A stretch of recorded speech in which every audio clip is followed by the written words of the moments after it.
Hi guys, সবাই কেমন আছেন? আমি শালবনী থেকে ঝুমা মাহাতো। আজ একটি ভিডিও নিয়ে চলে এলাম সবার সামনে। আশা করি ভিডিওটা সবাই শেষ পর্যন্ত দেখবেন। তো আজকে ডিউটি থেকে বাড়ি ফেরার পথে দেখি খুব বৃষ্টি হয়েছে আমাদের এইদিকে। এটা একটু তোমাদের সাথে শেয়ার করলাম। আর এখানে আমাদের গ্রামের পাড়ার দিদারা সব জঙ্গলে যাচ্ছে ছাগল নিয়ে। আর বৃষ্টি হয়েছে বলে বাচ্চাগুলো সব খেলাধুলা।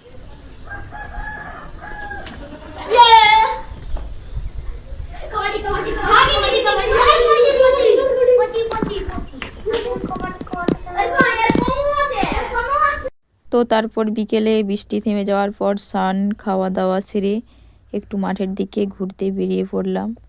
সাথে ছিল মা, 2 ছেলে আর আমরা 4 জন মিলেই। আর এদিকে আকাশের অবস্থা খুব ভালো মনে হচ্ছে না, এক্ষুনি বৃষ্টি নেমে আসবে বললেই চলে। তবুও আমরা চলে যাচ্ছি, কারণ ওয়েদারটা খুব সুন্দর ছিল, ঠান্ডা বাতাস, বেশ ভালো লাগছে। আর মাঠে তিল বোনা ছিল, ওটা দেখা হবে আর ভিডিও করাও হবে, তাই বেরিয়ে পড়লাম। আর এমনিতেও আমাদের তেমন কোথাও ঘুরতে যাওয়া হয়নি, কারণ আমার হাজব্যান্ড বাড়িতে থাকে না, কাজের চাপ, বাইরের চাপ, তাই বাচ্চাগুলোকে নিয়ে একটু বেরিয়ে গেলাম। দূরে কোথাও তো আর যেতে পারবো না। পাশে যে তিল গাছগুলো দেখা যাচ্ছে, ওগুলো আমাদের নয়, লোকের। ছোট ছোট গাছ হয়েছে, আমাদেরও মনে হয় এরকমই হয়েছে। আর এদিকে ধানের কালারটা কত সুন্দর দেখা যাচ্ছে। আমরাও ধান লাগিয়েছি, কিন্তু এই মাঠে নয়, অন্য মাঠে।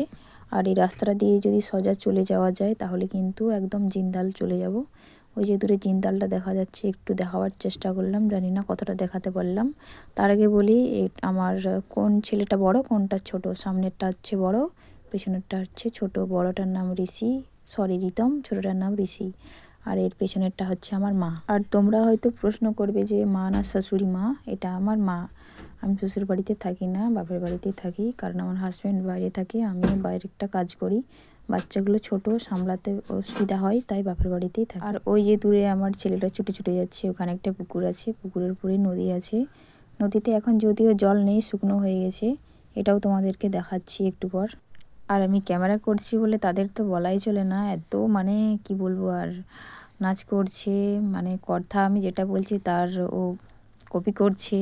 ছোটোটা বেশি বদমাশ, একদিক থেকে খুব ভালো, মন খারাপ হয়ে থাকলে সে যদি সামনে থাকে সব ভালো হয়ে যায়। আর তোমরা ভিডিওটা সবাই দেখে থাকলে একটু কমেন্ট করে বলবে কেমন নাচটা হয়েছে।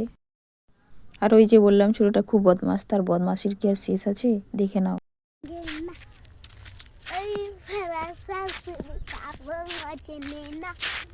হাটে গেলাম, বাজার গেলাম, খেলাম, আদা খেয়ে মোদের। তো তারপর আমরা দুষ্টুমি করতে করতে পৌঁছে গেলাম নদীর ধারে। আর আমাদের মাঠের পাশে আমাদের তিল গাছ তো দেখতেই পাচ্ছ তোমরা কেমন হয়েছে, ভালো হয়নি। আরেকজন ছুটে গেছে নাকি মাছ ধরবে বলে। নদীতে জল নেই, একটু জল আছে মাঝখানটাতে, সেখানে দেখতে গেছি মাছ আছে। এখানে পোলের উপরে খুব বালি জমা হয়ে আছে, লোক বালি তুলেছে।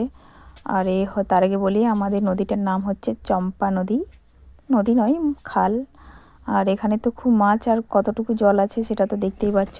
তবু একজন দাঁড়িয়ে আছে, মাছ না ধরে আসবে না বলছে।